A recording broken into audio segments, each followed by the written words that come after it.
You need to do your eyebrows and your upper lip. I can see that mustache from a mile away. Oh god, don't lean in further. I can see your blackheads now. Can you just get away from the mirror and start getting ready? What to wear?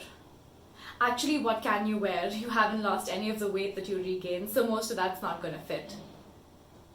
Haven't you been dieting for like 6 months now and you haven't lost any of the weight? God, you can't do anything properly. And you want to call yourself an actor? Please tell me who is gonna cast you when you look like this. You don't even have training in this field. There are 10-year-old children with more acting experience than you. I mean, you didn't model. You can't speak anything other than English.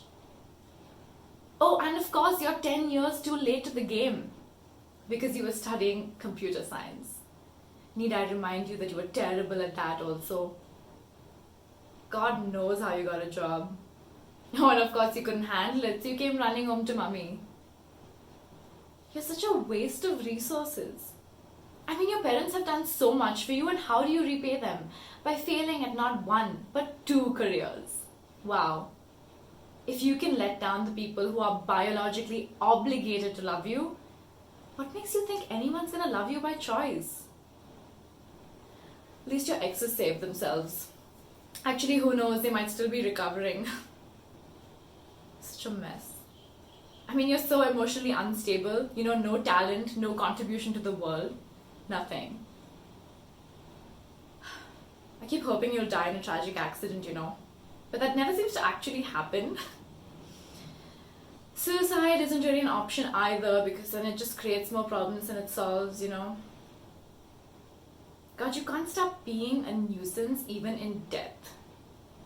Unbelievable. Oh, look at the time. It's been a whole day. Can you believe it? Time flies when you're having fun. Or maybe it was just me having fun. See you tomorrow.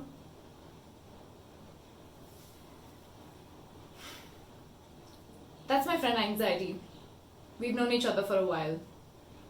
She sounds horrible, but she's also the reason that nothing anyone says to me affects me. Because anything mean that can be said to me has been said to me by her. And living with anxiety is like preparing for war. There is no room for mistakes or imperfections. Everything is life or death. And who am I to compare anxiety and war? Let me tell you. My dad was in the army, in the infantry, on the front lines. So the problems of a 10-year-old in a convent school were not real problems because no one had died or lost a limb. Over the years, I got tired of my problems being dismissed as petty or childish, so I just stopped telling him. But the damage had been done. I had been given such an extreme benchmark for what a real problem was that I started to wish that I would actually end up in some tragic accident or some life and death situation. Maybe then I'd be taken seriously. The whole time there was a war raging, inside my head. But no one had died or lost a limb, so I dismissed it as petty and childish. Until one day there was bloodshed. I don't remember how it started. I don't remember what I was crying about, but I had been crying for hours and I just couldn't make it stop. And I don't remember getting up from the bed and going to the bathroom, but suddenly I was sitting there with a razor in my hand and 3 cuts on my leg.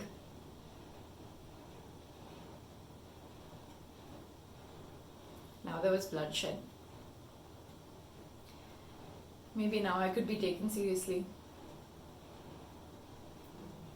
Maybe now I could ask for help. I told my mom I needed to see a psychiatrist. She found one, I went to therapy, I got diagnosed, I got put on medication. My parents were really supportive despite their childhood mantra, my childhood mantra of just be stronger. It was everyone else that was the problem. Dude, you have everything going for you. Why do you have depression? Bro, just do some yoga, hit the gym, you'll be fine, man. Just be grateful. But you're so pretty, how can you have depression? Why didn't people believe me? I had a diagnosis from a psychiatrist. What more proof did I need to provide? Anyway, I started therapy, and the first thing I was taught was to breathe. Can you imagine being 29 years old and being taught to breathe? But an army child does what they're told, so I did. Eventually, I moved from breathing to journaling to identifying thought patterns in my journal. And then finally, I could see all the ways in which anxiety could turn molehills into mountains. Oh, but that was not the hard part. The hard part came later. Talking back to her, to anxiety, standing up to my bully, telling her she was wrong. At first I couldn't do it. It was just a whisper between sobs. No, you're wrong. And then slowly, over time, I could say it a little louder. No, you're wrong. It got a little easier after that. And with some practice, the voices went quiet again. Oh, it was really nice. The silence. I was so happy when my doctor reduced my medication. I was so ready. But then the voices started again. You're not good enough. You're not good enough. You're not good enough. You're not good enough. And suddenly I was in the bathroom again, with a razor in my hand.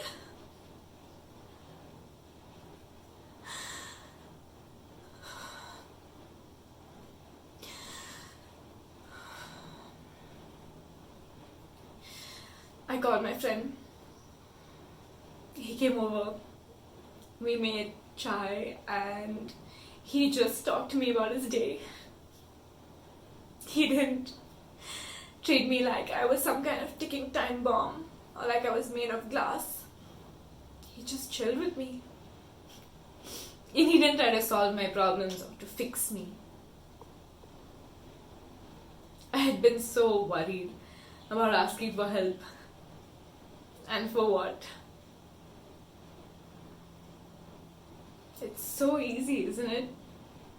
Breathe, journal, talk to a friend. You know what's difficult is doing it every day.